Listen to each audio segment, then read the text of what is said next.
Israel যেটা চিন্তা করেছিল বা ইউএসএ যেটা চিন্তা করেছিল যে ইরানের সেন্টার অফ গ্র্যাভিটি সম্ভবত তাদের সর্বোচ্চ নেতা আয়াতুল্লাহ আলী খমেনি।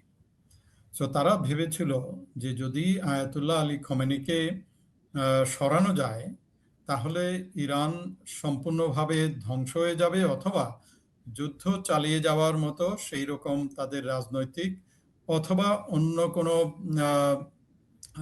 নেতৃত্ব আসবে না যেটা তাদের এগেনস্টে যুদ্ধ চালিয়ে যেতে পারবে।